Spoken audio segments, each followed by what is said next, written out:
This video lecture covers the basics of the data manipulation language. It will look solely at single table queries, and it will only look at simple aspects of those single table queries. You should not consider this to be a complete DML lesson. I will be covering additional material in other videos, including multi-table queries, aggregation, and various other concepts. However, you will need to review the select material in the reference manual if you want additional information. In particular, when you are doing programming with SQL, that should be your main reference. The material in this section is primarily from the textbook, sections 3.3, 3.4, and 3.5, except for the material on regular expressions, which comes exclusively from the reference manual. This material should be viewed in relation to the theory underlying SQL, or the SQL query language, in particular the relational algebra material. That is not in this lecture. It will be in a separate video lecture. Expected learning outcomes. You should learn the basics of single table queries, in particular queries of the form select something from something where something. You will learn about distinct, and in particular distinct versus all. I do not tend to mention all because that is usually the default, though not always. You will learn the use of arithmetic operations in SQL queries and pattern matching and regular expressions. I will also briefly cover set operations and sorted output. There is a schema for the running example in this. The textbook has the full details of the schema, although this is sufficient, and in fact almost all, if not all, of the queries in the following lecture, in the following material, are related to the instructor table, for which the only things you actually need to know are that it is labeled instructor and it has 4 aspects to its tuple: the ID, the name, the department name, and the salary. And this is broadly the contents of that table. So, how does a select work without any where clause? The basic notion is select some attributes from some relation. It will list the data for the requested attributes, only for the requested attributes, from whatever relation follows the from keyword. So select salary from instructor will give you a table like this.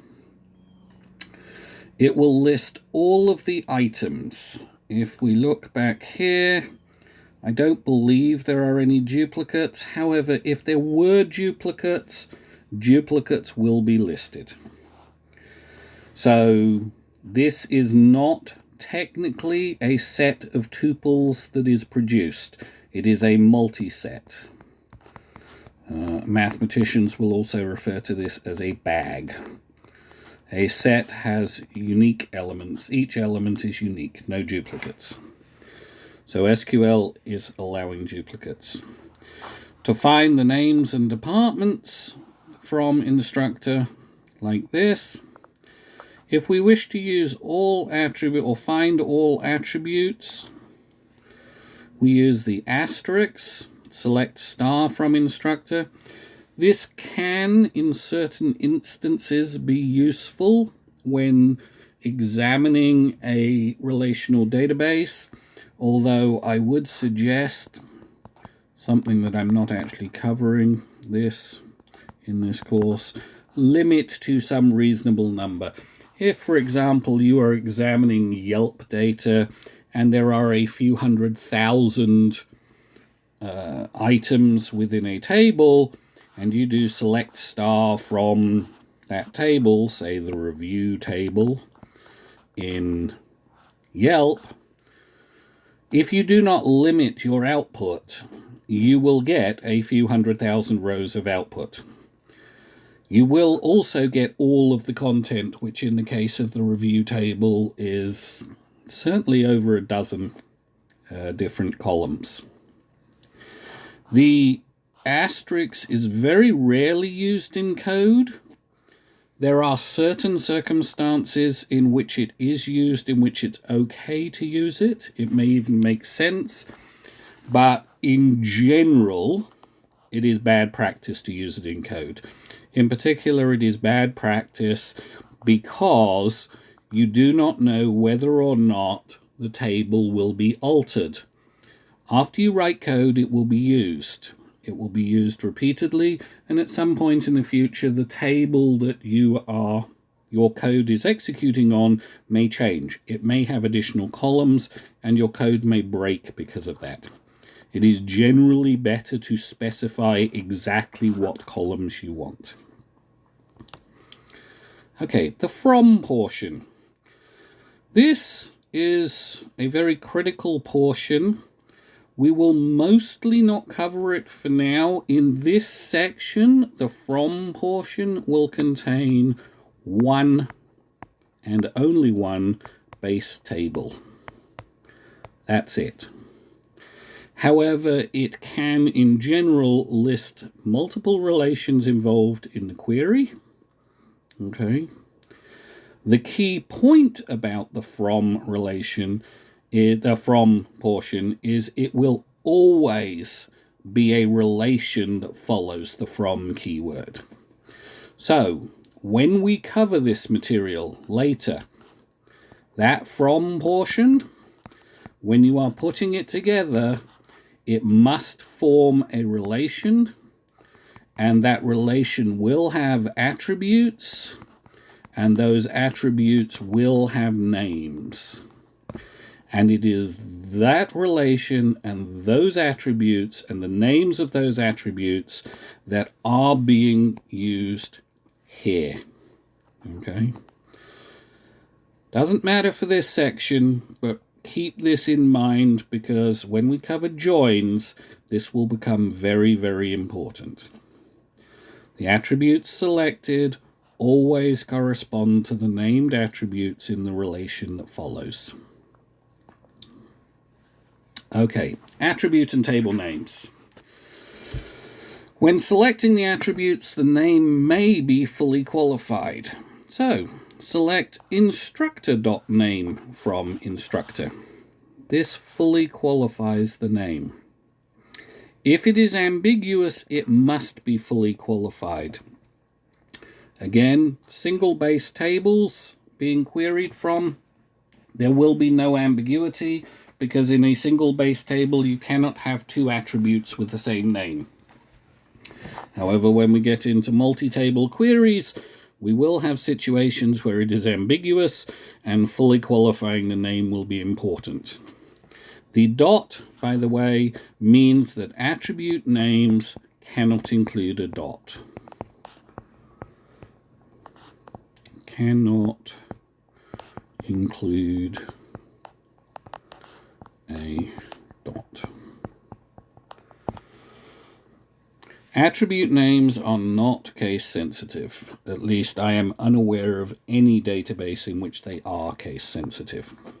I should point out in passing, select and from are not case sensitive either. Different people have different styles on this. Some people will do select, all in uppercase, lowercase attributes, uppercase from. Every keyword they will have is uppercase. Other people will do precisely the opposite. They will have lowercase for these and uppercase for the attributes. I do not have any particular preference for a style. I do have a preference for consistency of style. One thing that we do know in the coding industry is that consistency matters. Whatever style you adopt, be consistent with your style. Table names may or may not be case sensitive. It depends on how the table is stored in the database. There are two broad categories of storage. There is SMS and DMS, also known as Systems Managed Storage versus Database Managed Storage. System Managed Storage means the underlying file system from the OS is used for storing the data. So if you have table create table foo ... and it is system managed storage, somewhere in your database will be a file called foo dot and whatever the extension form is for the database engine. You can look that up if you want, and it's worth finding out where the files are stored and what the extensions are, etc. We will cover that more when we cover implementation of database. If you do create table foo, then the file will be foo dot. Now, whether or not you can create two separate tables, one all uppercase foo and one all lowercase foo, first of all, even if you can, don't ever do this. Why? Because it's going to cause confusion and ambiguity. What would allow this is if the underlying file system is case sensitive. So every Unix file system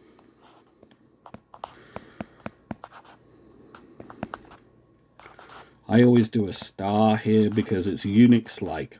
This covers Linux, Solaris, HPUX, AIX, BSD, etc.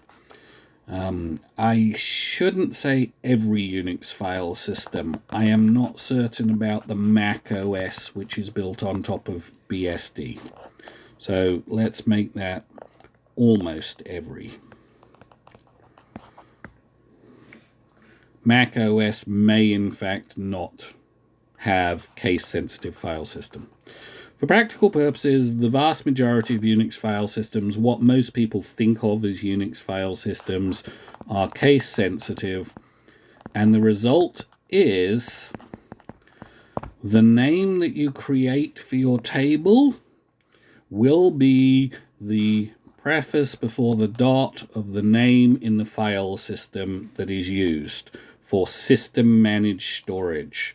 What that means, you create file table foo with a capital F, you will have to use foo with a capital F whenever you're using it. If the file system is not case sensitive, then the naming will not be case sensitive for table names. Example, Windows. The Windows file system is not case sensitive, and so the file names would not be case sensitive. If you've installed Ubuntu for your virtual machine operating system and installed MySQL on top of that, then the names will be case sensitive. That said, it's generally a good habit to have, as I said, a particular style and be consistent within the style. So if you called your table capital FOO foo, then use capital FOO foo in your queries. Be consistent. If the database is data managed storage, it's up to the DMS system whether it's case sensitive or not. And I'm not even going to explore that. It will be different for the different database engines. I suspect it is not case sensitive, but I don't know, and I certainly would not want to make a comment about all of the major database engines. Okay, I said the output would include duplicates, if there were duplicates. What if I don't want duplicates? We use the keyword distinct. Select distinct department name from instructor. Distinct means we will only get one of every copy. So if we go back to, I believe it was page 3, if you remember, the instructor table includes department names. Any department that has at least one instructor will be listed. Any department that has no instructors would not be listed at all. Any department that has more than one instructor will only be listed once. So, whoops, sorry. We want to go back to page 7. So, select distinct department name from instructor will list all departments with at least one instructor. We need distinct because if we don't have distinct, if there are 5 instructors for a department, it will be listed 5 times. Okay. The default is all. If you want it listed multiple times, you can, if you wish, use the keyword all. That is the default, so I have never actually seen this in practice. People would simply omit the word and simply say select department name from instructor. This is the default in MySQL, MariaDB, and likely every single commercial database. I'm going to throw out this question for you. Why would that be the default? And I'm going to leave you to think about that. We may discuss it in our next tutorial meet. Arithmetic operations. The select clause can contain arithmetic operations operating on constants or attributes of tuples. So, suppose I wanted the monthly pay rather than the annual pay. Select name, department name, salary over 12. This relation is identical to the instructor relation, except the salary column is now a monthly salary rather than a yearly salary. It will also be renamed salary over 12. If I actually just want to do simple arithmetic, I can simply say select 1 plus 1 or whatever, and that will simply return 2, of course. The operations can include constants and various other stuff, but I'll let you explore that. Okay, the where clause. So what we've done up till now is simply select something from some table. Now let's put in some conditions, and the conditions are specified by where. Whoops. We want to limit the results that we're getting. If you look at the previous queries, every single row will be displayed, with the possible exception of duplicates if we eliminate duplicates by using distinct. If we want to limit the number of rows by placing a condition, we do so by placing the condition after the where clause. So find all instructors in physics with a salary greater than 80,000, where department name is physics and salary is greater than 80,000. So we can compare results using and or not. Comparisons would be applied to the results of arithmetic expressions. So we could do, instead of looking for 80,000, we could say, I want the monthly pay to be bigger than 5,000. So we can do that with an arithmetic operation. More formally, in very precise terms, the where clause must be a predicate that is evaluable to either true or false, and only rows where the predicate is true will get through to the selection process. Okay. I should point out one other thing, and this is very worthwhile noticing. Look at this particular query. The where clause specifies the department name and the salary as being constrained, but neither department name nor salary show up in the result. You do not need the conditions of the where clause to be within the result. The conditions of the where clause must be evaluable against whatever relation is in the from clause. And at this stage, again, that is just a base table. Let's look at a little bit of pattern matching. We'll start with the basic string pattern matching. SQL includes and has for a very long time some very simple string pattern matching. And if all you want is some very simple string pattern matching, it doesn't hurt to learn this. There are essentially two things to know about. The percent matches any substring, the underscore matches any single character.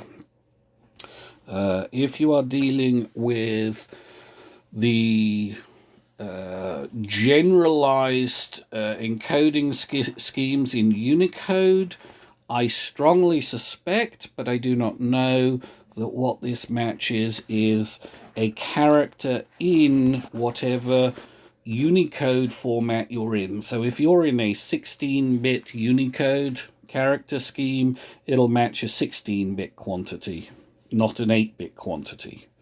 Or a 32-bit Unicode, again, it would be that. Okay. All of the examples in this course will be simple UTF. If you want to look at national language support, that's well worth looking at, but it's beyond the scope of this particular course.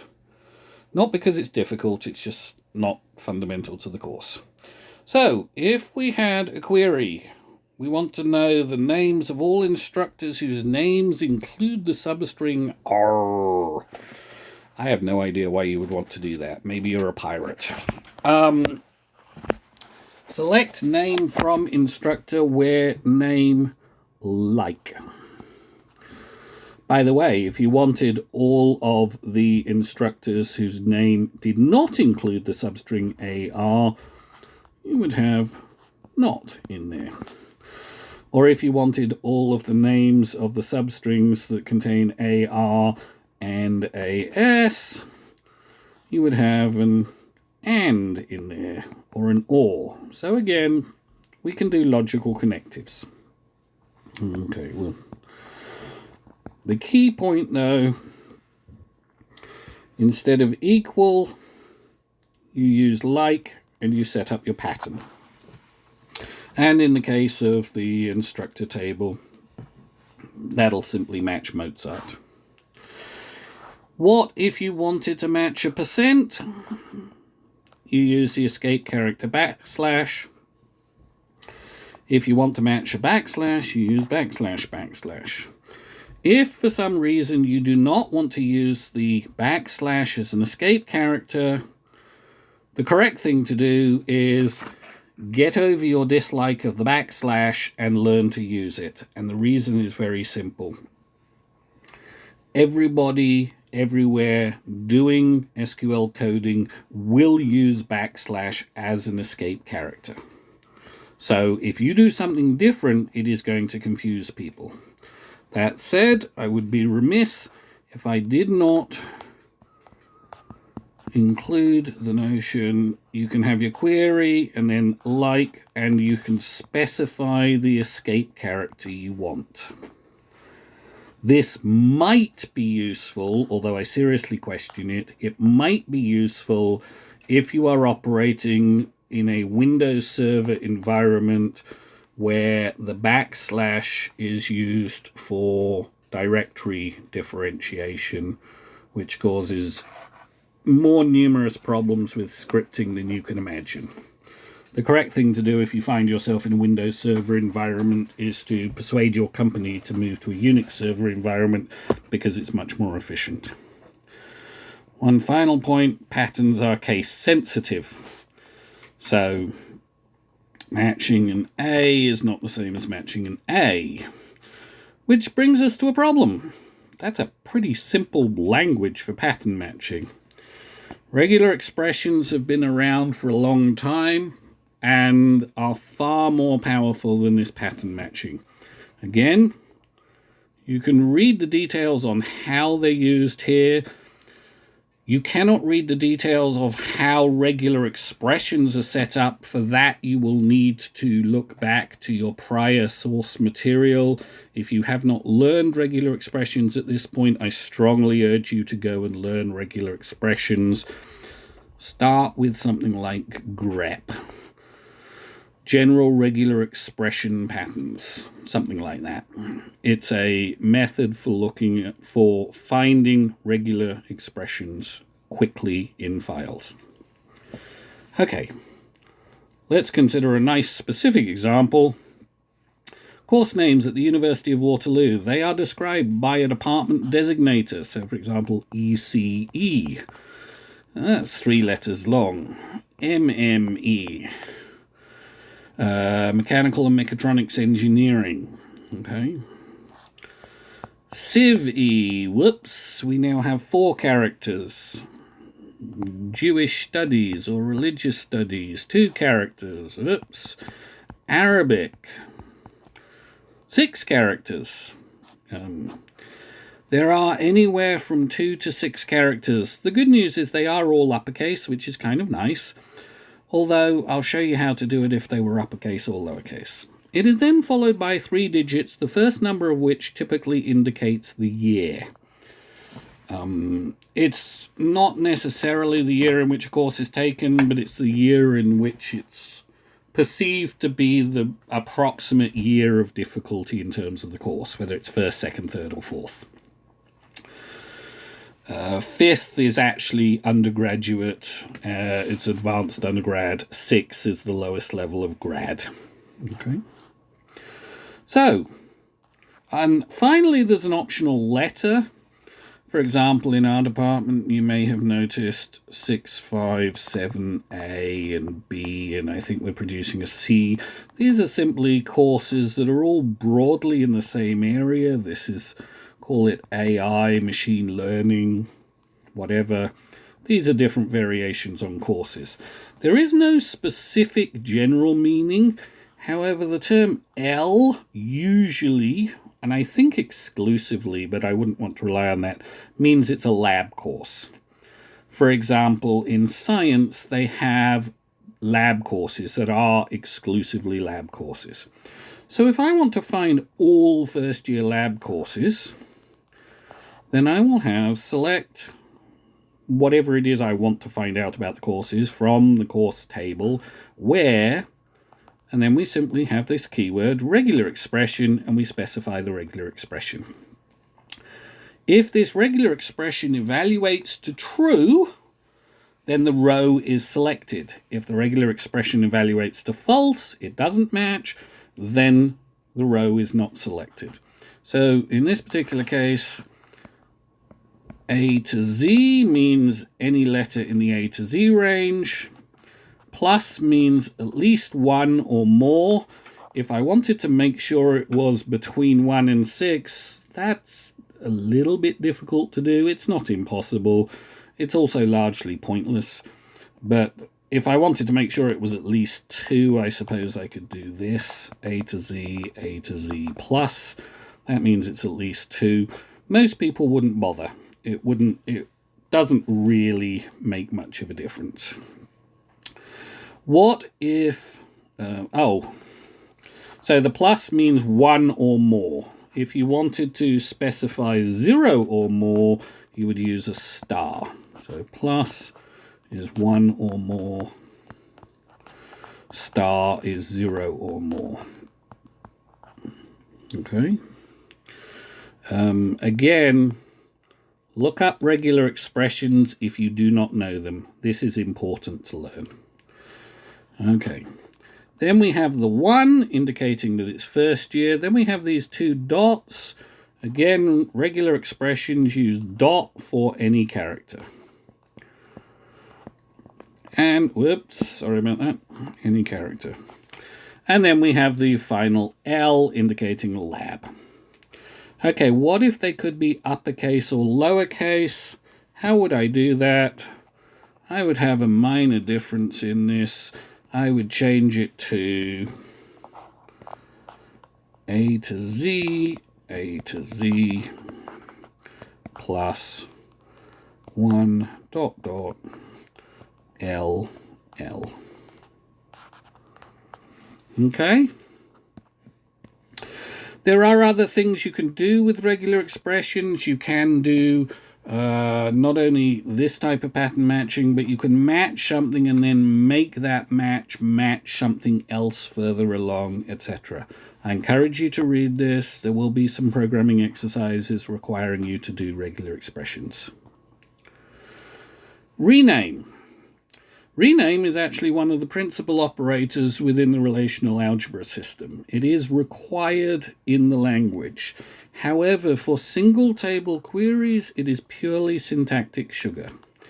Suppose, for example, we wanted a column not to be labeled salary over 12, but in fact monthly pay. It's nice to be able to rename it.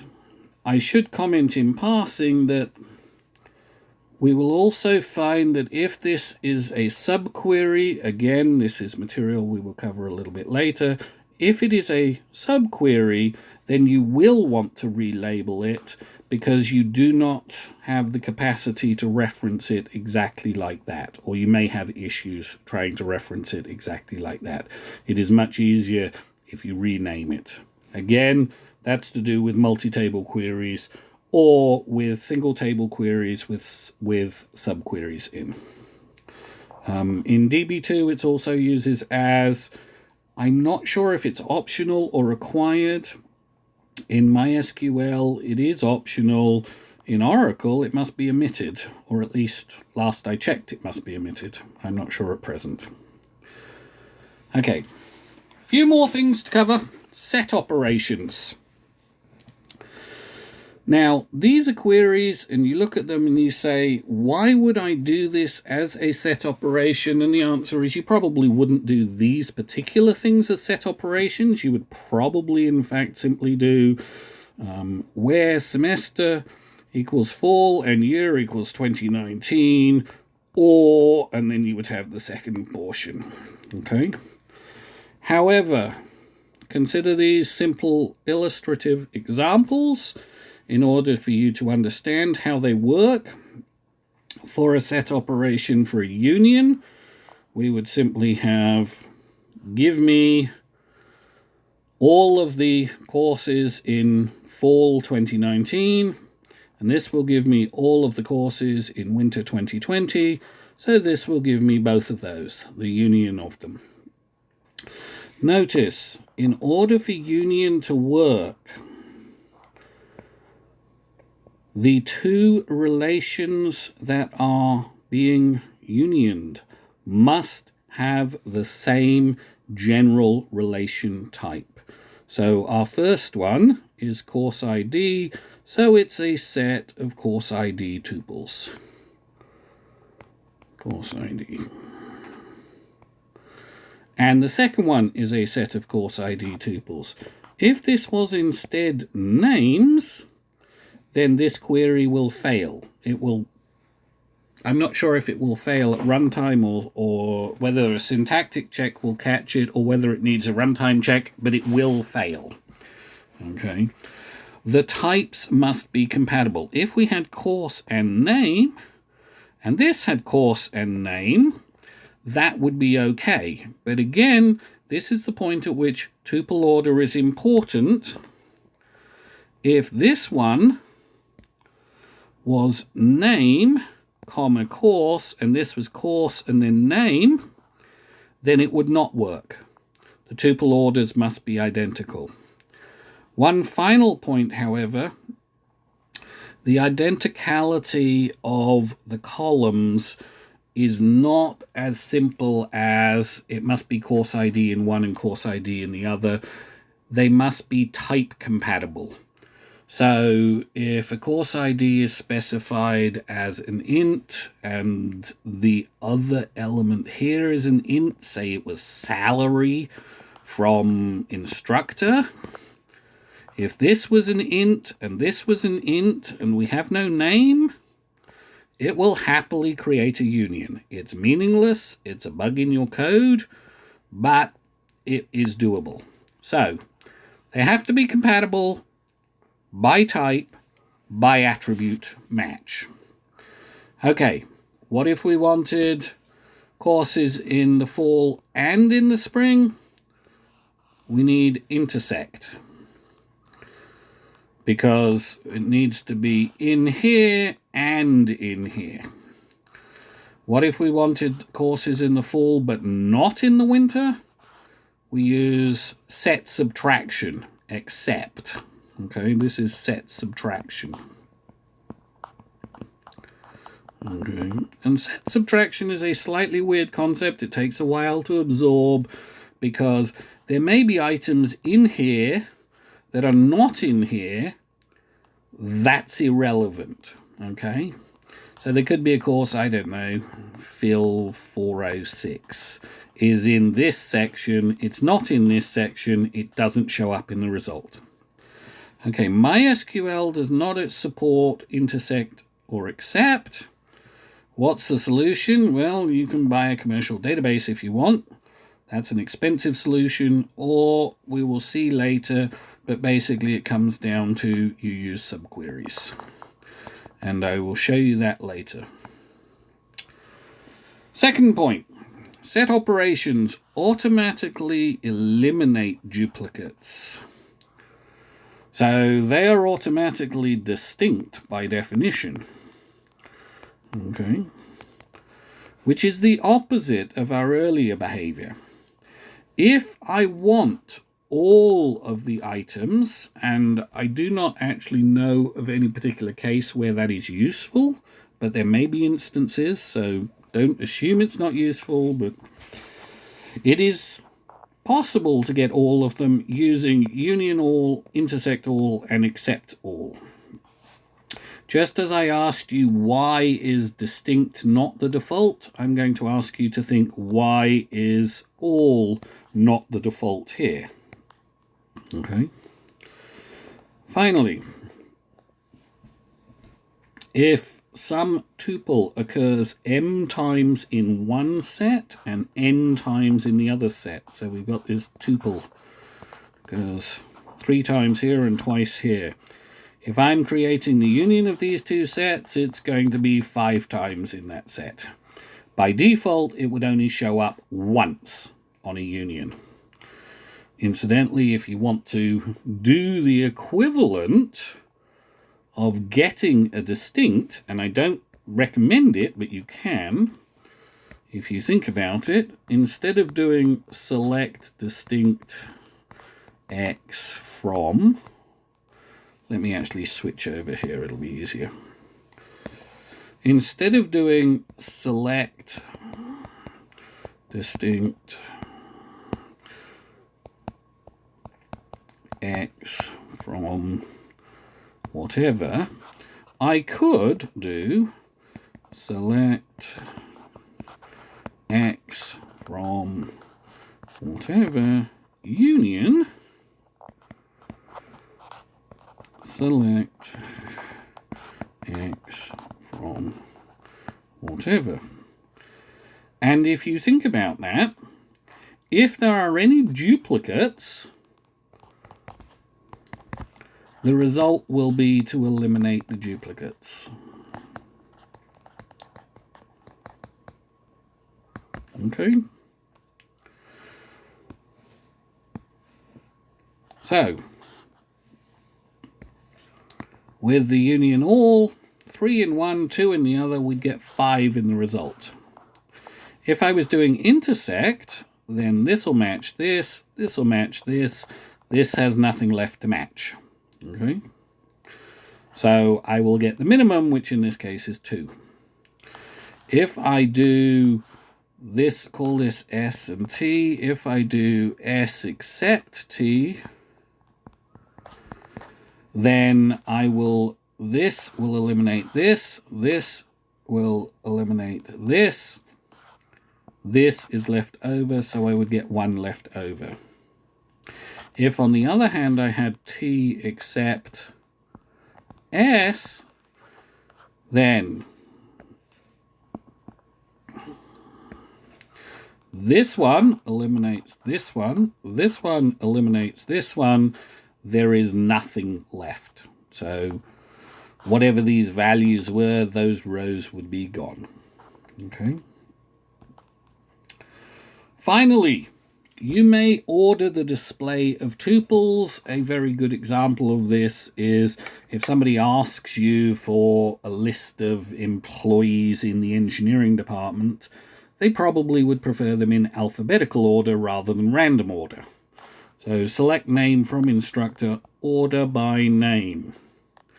If you want it in descending order, specify DSC. If you want them in ascending order, specify ASC. Ascending order is the default. That's alphabetical for character attributes, and that's to do with the encoding of character attributes. Basically, A is less than B is less than C, etc. So ascending order means you would get alphabetical order. You can sort on multiple attributes. For example, let's sort people by salary, and if two people have the same salary, then let's order their names alphabetically. Okay. This might be slightly odd. A slightly more reasonable example would be select first name, last name from whatever, order by last name. I'm actually abbreviating that, aren't I? Order by last name, comma, first name. So you would have Fred Agard. And then you would have, Abigail Zan. Okay, so it would be ordering them, and maybe you have a Mary Agard here. Mary Agard.